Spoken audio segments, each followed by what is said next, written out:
Alright guys, what's up? Welcome back to Treetop Garage. My son's here. We're going to be doing some work on this car, Studebaker gasser. We also have Joey from Mill Creek Fab Shop is here. My son's over there. We're going to be putting the electric fuel pump in this thing. As you guys know, in the last video I did, the mechanical fuel pump didn't want to work anymore.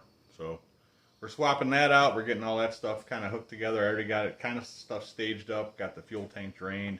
Blew the lines out real good and everything. So we're going to start on that here in a minute. My son's over here, like I said, he's got some parts for the 50 Pontiac. He's going to make that into a gasser pretty soon. So I don't know when we're going to actually get started on it. It depends on what he gets going on with the motor and stuff. And then, yeah, so we'll see how this day goes. I think it's going to be kind of a all over the place video, but we'll see. So if you have not yet, go to my channel, subscribe, and go to the 1,000 subscriber giveaway. I'm giving away a $300 gift card, a t-shirt, some stickers. There's probably going to be a runner-up too. I don't know what's going to be yet. And then, yeah, so I'm just hit 703, I think, today. So we're getting close. So anyways, I'm going to pause you. We're going to get some stuff done in this thing. I'll get some video of that. And then, yeah, we'll be right back. So hang on, guys. All right, guys, so real quick, my son, as you guys know, I gave my son the Pontiac, the 50 Pontiac Chieftain. He's decided he's going to go with like a gasser with this thing, so that's cool. And as you guys saw in the last video, he picked up a six-speed transmission out of a Camaro. And today he shows up and he picked up this axle, straight axle, with the leaf springs and everything. I'm going to roll it out for you guys. Take it out. Check it out a little bit better.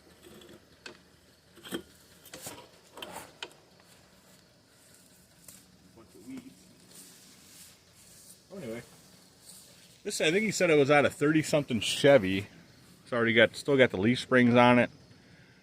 We put the tires on it because we can make it easier to move around. It's got shocks on it, leaf springs, got all the steering stuff. It's still got the drum brakes on it, which he had to take apart because the drums were kind of locked up. So, but she rolls now pretty good. So he'll be putting that in there. I don't know when we're going to do that. It depends on what's going on with whatever parts he can get a hold of. So, but that's another thing he picked up today or recently. So, yeah. So I'm going to pause you. We'll be right back. Alright, yeah, so we already started our fuel pump install. He's hooking up some wiring right now. We're going to run it into the car. And then we're going to run it into the fuse box. When we rewired this thing, there was a couple of fuses, the fuse wires that we didn't use. One of them, what was the one? It was one for AC, right? AC and a radio. Yeah, we're going to use one of those circuits to hook this fuel pump up to.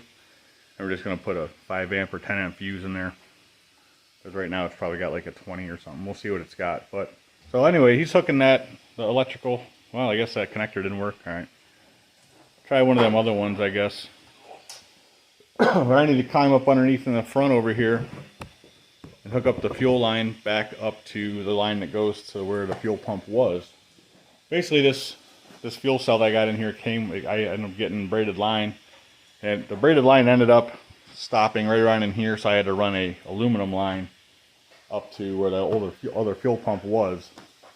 So we're going to get up under there now. I'm going to connect that back together. So I had to drain the tank, and I had to drain all the gas out of the line because I had to use a cutoff wheel to cut the braided line. So obviously you don't want to fire.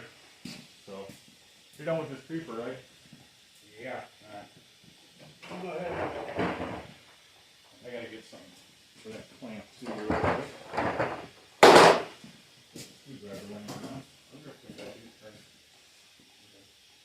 You want to...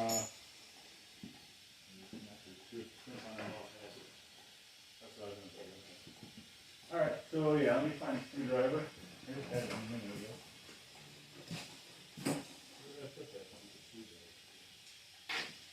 I cannot find nothing today. I don't know what it is. Here it is. I put it away. Actually, we're going to grab the correct side of the nut driver instead. under there and put this back together. That's other stuff that you trying to know. Yeah, if anybody's wondering, these cheap butt splice connectors that have the solder built in, I got these from Tractor Supply. These things, we've had a lot of trouble with these not working. Sometimes the solder don't even melt, sometimes it does, sometimes it don't melt all the way. So if you're wondering, they seem to be hit or miss so far. A few times we've tried them.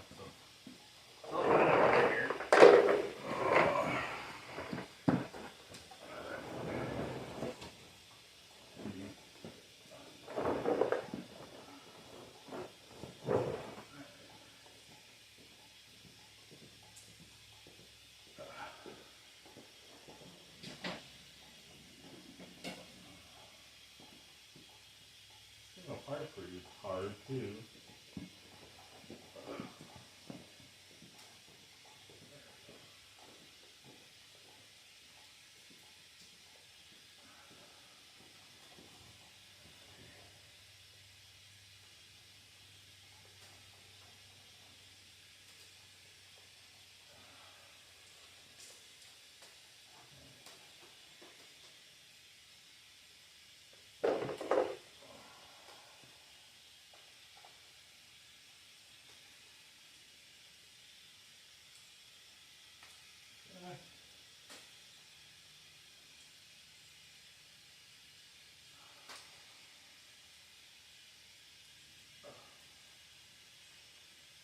Should be pretty tight,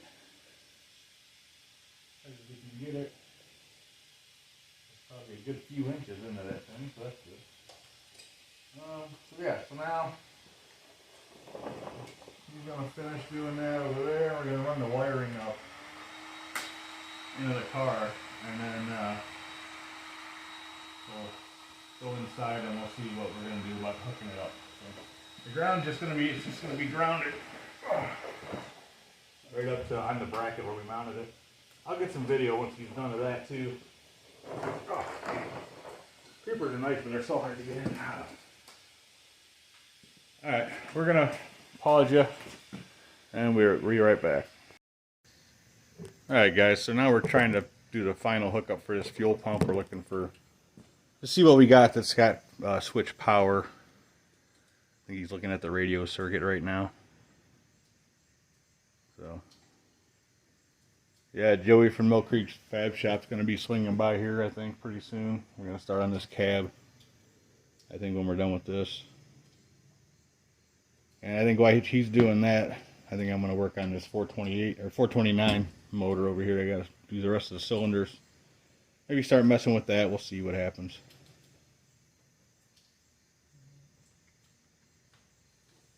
Show them your horn. No, I didn't. I'll show him that, though. We found I did put a horn in this thing, too.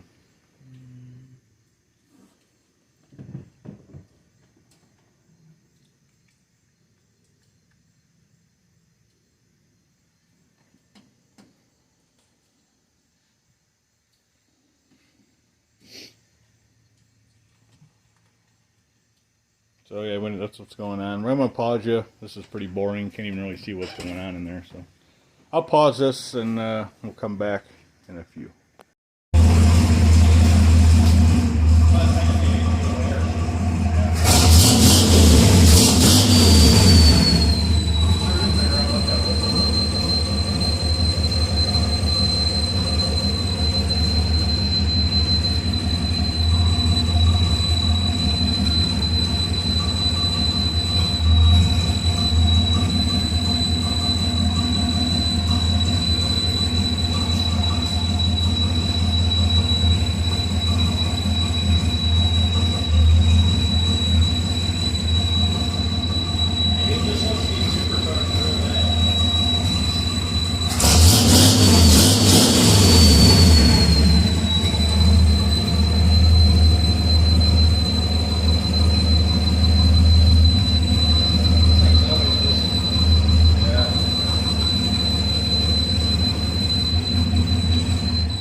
some more fine tuning, I guess.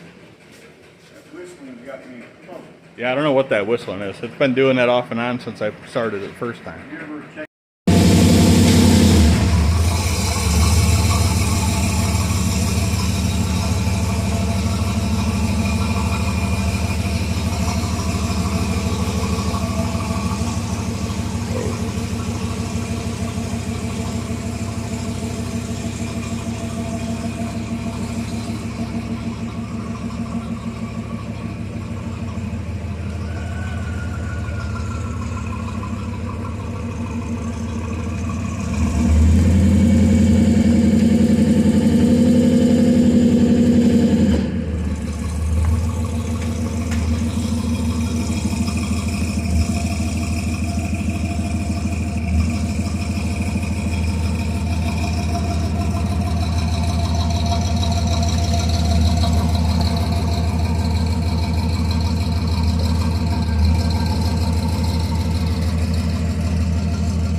You gotta put it in gear.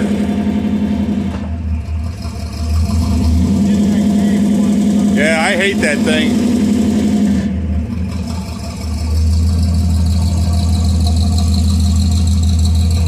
Alright guys, my son Blake's taking Joey on for a ride in this thing down the road. We're gonna drive. I wanted to drive around a little bit just because it's been sitting for a few months, and I want to.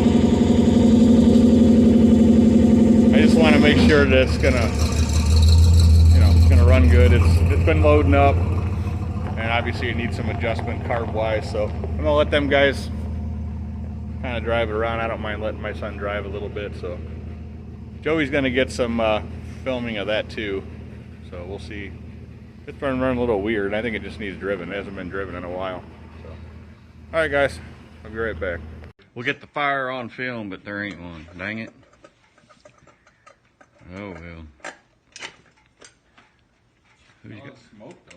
Who's got a lighter? I got one.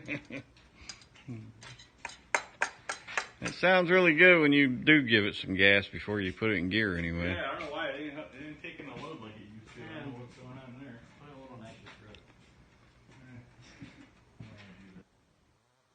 I mean, Not good, but I haven't changed the timing at all since we had it running really good before.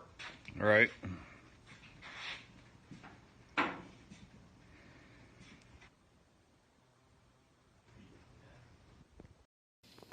Alright guys, so we got the fuel pump all installed.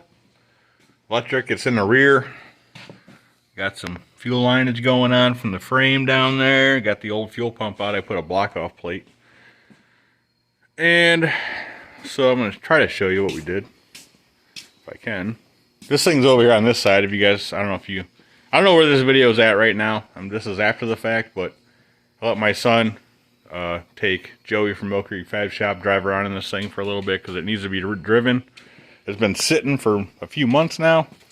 So when I first started, I drained all the fuel out of this thing via the line up by the fuel pump.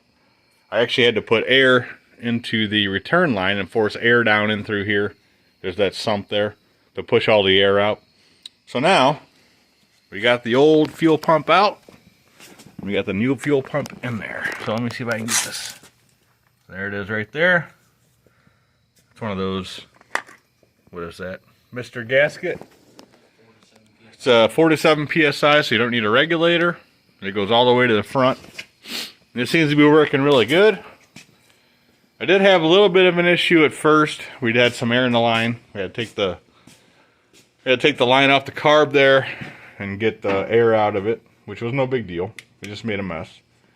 And then once we did that, I had to do a little adjustment on my front float. It was pretty low. And I think what was going on, it was the other fuel pump probably wasn't putting enough fuel in there all the time. I noticed that on the sight glass over here, before, it would always fluctuate. It would be empty sometimes, it would be full sometimes, it would be halfway. It just depended on where it was, how it was running. Now it stays a constant halfway. It's hard to tell, but it should be about halfway right now. Oh yeah, you can see it's a little over half. And the back one's the same way. And I don't know if I'll have the video on for this video, but my son, like I said, they drove it. I wanted to drive it around because this thing hasn't moved out of here in a while. And my son took Joey to their Mill Creek Fab Shop for a little ride up and down the road and went and turned around and drove it a little bit. It seemed to do pretty good. It seems like he was telling me, it seems like it's backfiring just a little bit out of the carburetor. I'm not sure if I need to dial some stuff back. I'm not sure what I got to do yet. It's going to need a little bit more fine tuning, I'm sure. But I haven't really been driving it much. At all, really. I mean, I drove it just what you guys have saw over the past couple months. So, anyway, we're going to pause you and I'm going to wrap this video up. Alright, guys, so I'm not sure how long this video is going to be, but we did get some footage. We do have a little bit of carburetor issues we got to dial in a little bit more. My son, when he took the ride with Joey from Mill Creek Fab Shop, he said it ran pretty good. He said it had a couple backfires through the carburetor, so I got to figure that out. We just put new plugs in it. Actually, he did. My son did. And we got an electric fuel pump that works really good now. So it's probably just some settings I need to fix. The timing seems to be good. It's right around 12 degrees. So I don't know. I got to mess with it a little bit more. And probably do a little more adjusting. So anyways, it's running good. Everything's good on it now. It should be anyway. And the next step now, we got, I'll show you. Mill Creek Fab Shop's square body cab is here. We're going to be working on that probably this next weekend. The plan was to work on it today, but where the car was originally over here where this cab is, the welder won't reach much further than that where that cab is. So we really couldn't get anything over on this side where the cab was originally. So the whole deal for today was to try to get this car started, running, and move it over here where it's at now so we can get the cab in so we can work on it. But it didn't happen till late.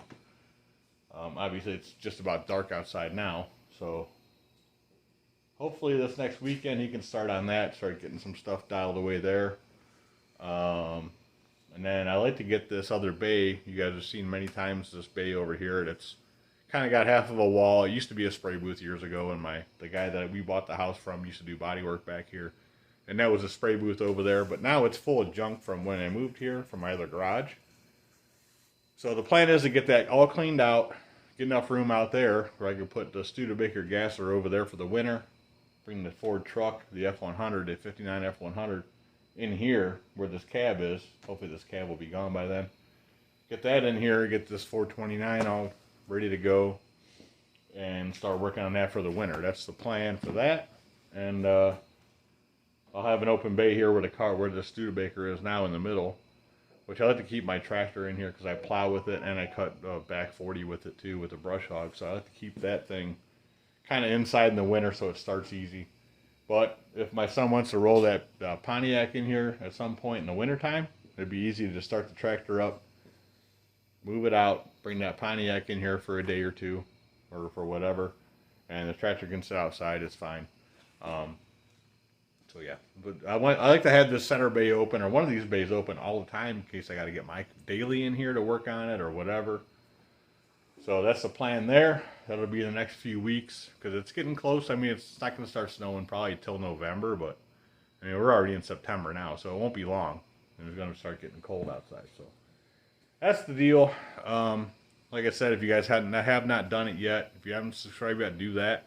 If you want to get in on my giveaway, you got to subscribe, and you got to go to the 1,000 subscriber giveaway video. I'll put a link down in the description below. If you click on the title of this video, it'll come up. You got to subscribe. You got to comment on the 1,000 subscriber giveaway video to enter, because I'm going to use the comments from that video to pick the winner. So we're giving away, like I said, $300 gift card, T-shirt, stickers. There'll probably be a runner-up prize too. Don't know what it is. But yeah, we'll figure that out here as soon as once we get to 1,000, we'll be doing it pretty quick. So thanks for watching, guys. A lot of madness going on today. It's late. I'm kind of tired. My son's, I'm sure he's tired.